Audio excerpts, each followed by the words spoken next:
साथियों, मेरा नाम प्रवीण डोडियार और आप देख रहे हो यूट्यूब चैनल आदिवासी की आवाज़।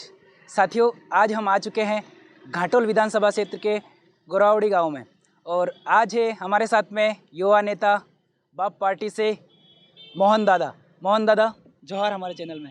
सर्वप्रथम आपके चैनल को जोहार। लोकतंत्र का स्वतः स्तंभ मीडिया को में सच्चाई को साझा करें, ऐसी उम्मीद के साथ मैं आपको हार्दिक जोहार घाटोल विधानसभा क्षेत्र की ओर से। मोहन दादा, आप बाप पार्टी से युवा नेता में बहुत ज़्यादा आपका नाम सुर्खियों में चल रहा है, ट्रेंडिंग में आप चलते हो घाटोल विधानसभा से। मैं आपसे ये पूछना चाहता हूँ, आपकी बाप पार्टी कुछ ही वोटों से हारी है, अशोक जी हारे हैं, तो आपका इस बारे में क्या कहना है, क्या राय है आपकी? सर्वप्रथम तो नाम मेरा ट्रेंडिंग में नहीं चल रहा है। सर्वप्रथम तो आदिवासी परिवार की विचारधारा ट्रेंडिंग में चल रही है। आदिवासी परिवार विचारधारा एक ऐसा कारवा है, एक लहर है, जैसे कोविड लहर आई थी उसी हिसाब से हमारे आदिवासी परिवार की विचारधारा एक जियो और जीर्णोद्धार की प्रवृत्ति पे चलता है, एक मानव रूपी जीवन कल्याण की ओर है। तो इसमें लोगों के अंदर एक विचारधारा समझ आ रही है, तो इसकी ओर विचारधारा की ओर ढलान हो रहे हैं, तो ये एक बहुत गति से चल रही है। और रही बात अशोक जी, जो हमारे एमएलए प्रत्याशी थे भारत आदिवासी पार्टी से, भारत आदिवासी पार्टी एक बहुत ही कम समय में 2 मंथ पहले लॉन्चिंग हुई थी। हमने हमारा प्रयास 2 मंथ में जो वैचारिक जनजागरण था, हमारा सामाजिक मूवमेंट था, उसमें हमने पूरे जोर से मेहनत की। उसमें हमारा परिणाम, लोग कहते हैं अशोक जी हार गए, अशोक जी हारे नहीं, मेरा यूँ कहना, हमने इतने कम समय में राष्ट्रीय पार्टी को, कांग्रेस बीजेपी को एक नाक में दम कर दिया। वो पहली हमारी सफलता हुई। और हमारे अंदर पहली बात तो 84,000 लोगों में वैचारिक जनजागरण हुआ। तो ये वैचारिक जनजागरण आने वाले समय में मुंह तोड़ जवाब देगा कमल कांग्रेस को। बहुत अच्छी बात है, आपने मतलब 2 महीने पहले पार्टी लॉन्च हुई, आपने और दमखम दिखा दिया कि मतलब बाप पार्टी क्या है, कांग्रेस और कमल कांग्रेस कहते हैं जिसको, और उसको दोनों को एक होना पड़ा, तब जाके घाटोल में जीतने में आई है कांग्रेस, ऐसा सुनने में आ रहा है। सही बात है क्या ये? सही बात है। जैसे कि मानते हैं, जैसे नेक्स्ट जो गया चुनाव उसमें बीजेपी लगभग 1,05,000 वोट लाई, ऐसा मेरा मानना था। लेकिन बीजेपी वर्तमान 55,000 वोटों में सिमट गई। इसका कारण क्या रहा? तो इनको ऐसा भय था कि ये युवा क्रांति है, ये आदिवासी परिवार विचारधारा एक लहर चल रही है, इनको यही डर था कि ये लोग नहीं जीत जाए, ये भारत आदिवासी पार्टी जीत जाती है तो आने वाले समय में इनका धराशायी हो जाता है, ये ख़त्म हो जाते, ये रहते ही नहीं ये लोग।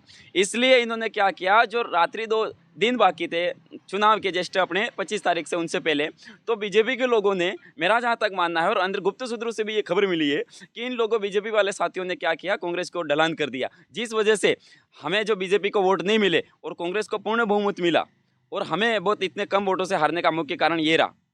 मतलब अब आपकी पार्टी का आगे की क्या विचारधारा रहेगी? जब आपके मुद्दे थे, बहुत सारे मुद्दे थे, जैसे कि सोने की खदानें हैं जो भूखिया जगपुरा में निकली है, उसके बारे में अब आप क्या करोगे?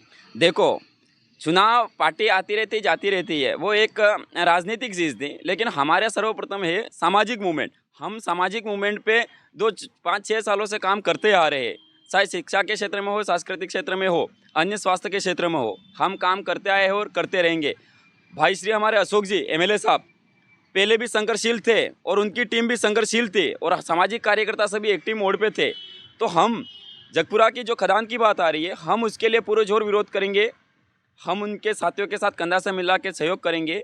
वो हमारे क्षेत्र की बात है, चाहे आदिवासी समुदाय, चाहे हमारा विधानसभा नहीं हो, बाहुबली क्षेत्र में कहीं भी अगर हमारा आदिवासी समुदाय के साथ, ST/SC माइनॉरिटी समुदाय के साथ अगर कोई शोषण उत्पीड़न होता है तो हमारा आदिवासी परिवार वहाँ खड़ा मिलेगा आपको बीच।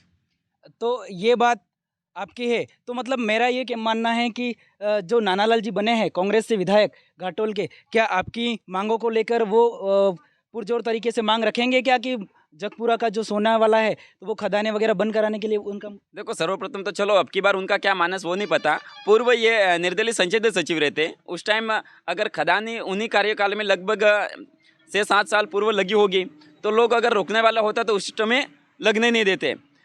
और उनके विधान जो कार्यकाल था कहीं ना कहीं बिल्कुल ना के बराबर काम था साहब। तो अब की बार क्या करते, वो स्थिति वो उनकी रहेगी और सरकार बीजेपी की बन रही है, तो क्या स्थिति बनेगी वो अभी हम पेश नहीं कर सकते उन बात को लेकर। अच्छा, मेरा ये मानना है कि यहाँ पर आपकी बाप पार्टी 3651 वोटों से, शायद बहुत कम वोटों से हारी है, भारी दमखम के साथ में प्रवेश किया था, लेकिन यहाँ पर कहीं ना कहीं आपको ऐसा नहीं लगता है कि बाप पार्टी हारने के बाद में ये युवा लोग हैं जो बिखरने के प्रयास करेंगे?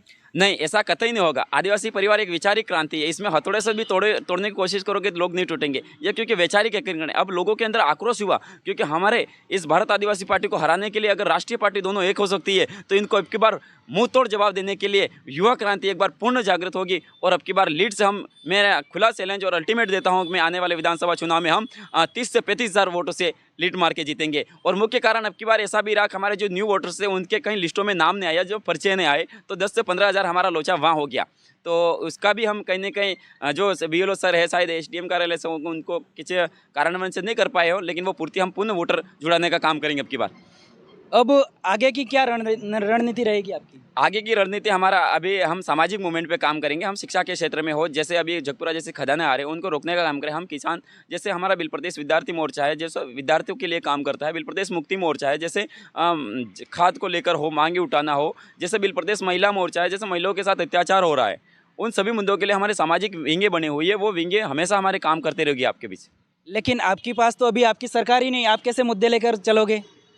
हम सरकार नहीं, लेकिन हम सरकार को हिलाने के लिए काफ़ी है हमारे मुद्दे, और हम उसको पुनर्जोर वास्तविक हमारा काम जरूर होगा। ये थे हमारे साथ में युवा नेता मोहनलाल जी कटारा। इनसे हमारी बातचीत हुई और रूबरू हुए इनसे आज। तो आप कमेंट करके बताना आपकी क्या राय है इनके बारे में, और अगले चुनाव में किसको विधायक के रूप में देखना चाहते हो, कमेंट करके जरूर बताना। Thank you so much. धन्यवाद, आभार आप सभी को।